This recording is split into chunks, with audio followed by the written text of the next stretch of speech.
Hello everybody and welcome to the 4Cross Wednesdays YouTube channel. I didn't think I'd ever be here, but we are. I have got a YouTube channel finally up and running, and for my first video with you I'm going to be showing you how to build an at-home gait trainer. So one of the biggest problems that we have with people that we start coaching is that they struggle to balance on a gait. I myself have had problems with it. I've only started gait racing really seriously in the past 2 to 3 years, coming from other forms of mountain biking. And trying to balance on a gait is one of the most intimidating things for new starts to any form of gated racing.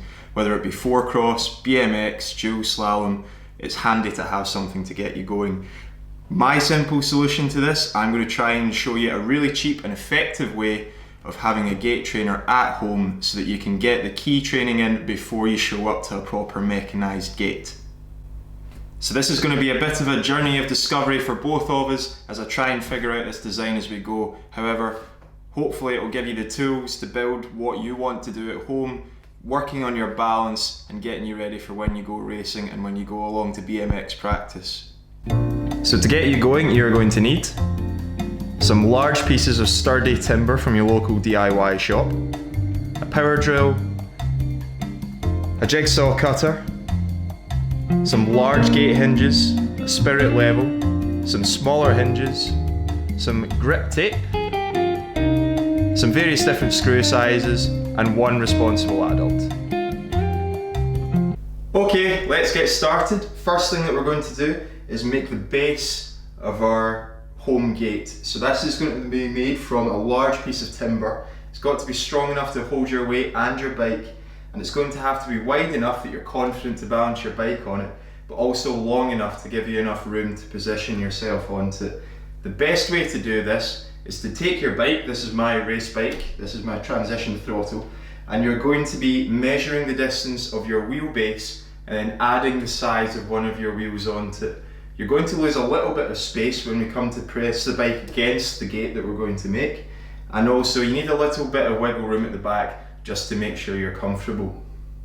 So we're just going to measure the distance of our axle now. Tape measure centered around the front axle and all the way to the back, and that gives us a reading of 121 centimeters.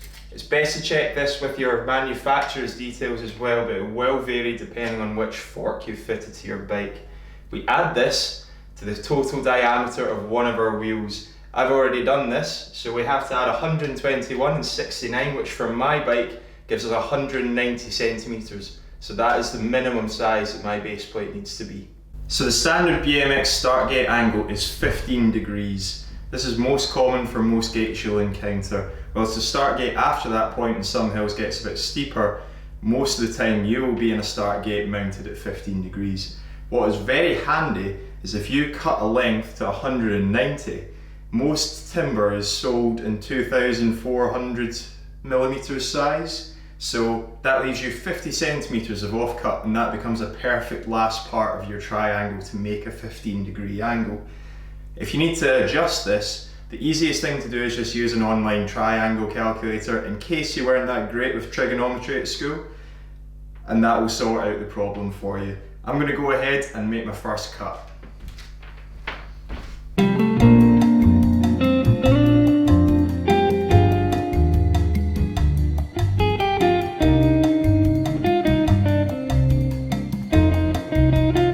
And there you have it, something that's already starting to look a little bit like a start gate. However, it's not very stable and we don't have anything attached yet. So what we now need to do is start taking our measurements for the front.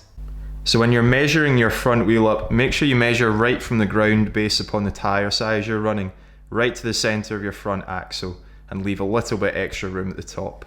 My bike uses a 27.5 inch wheel, so I'm going to make my start gate 50 centimeters tall. This just leaves me a little bit based upon what tyres you run, and leaves a little bit at the margin at the top just to make sure you feel confident.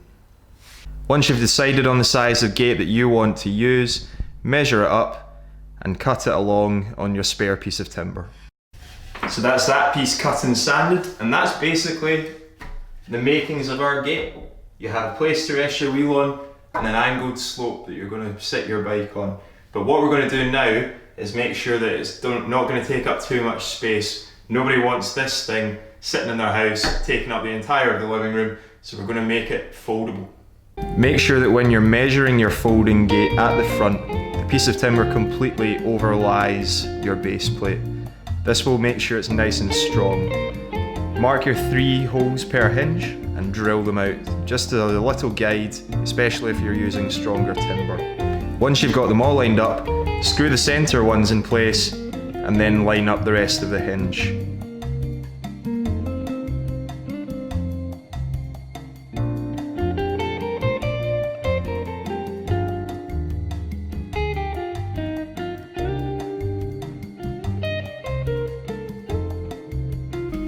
Once you've tightened everything up, make sure it fits at 90 degrees to your gate piece, and then mark the holes where you're going to cut them as well.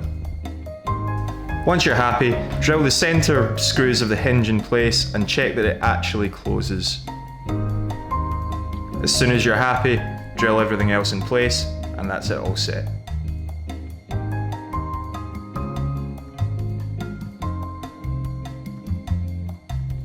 So once you've completed those steps, you should be left with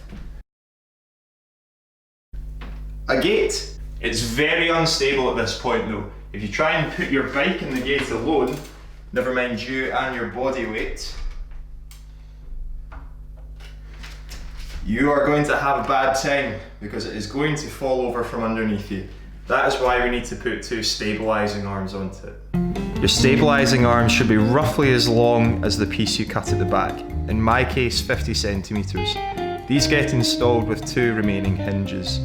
Install these just a little bit away from the back. You'll have to do a bit of manual measuring based upon what size of gate you're making. Simply repeat the process that we did earlier to fix them in place, but make sure that you cut them at a 45-degree angle so that they come off the sides.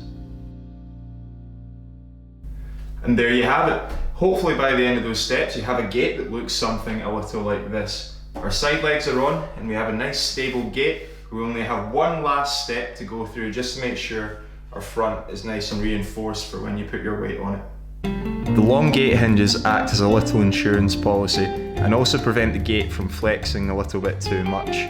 Simply repeat the process of marking as you did with the hinges and affix them in place. Try and make sure everything is nice and tight, as this will prevent the gate from flexing too much.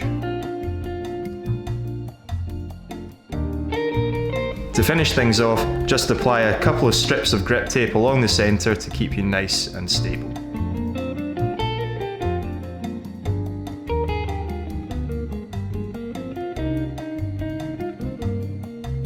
And there you have it guys, one finished gate balance trainer. Foldable away for when you don't want to be using it, sit in front of the TV, do some gate balance and get yourself ready for racing. When you start using the gate trainer, I would strongly suggest you have a chair on either side of you just in case you lose your footing. Once you get used to things though, your balance will improve.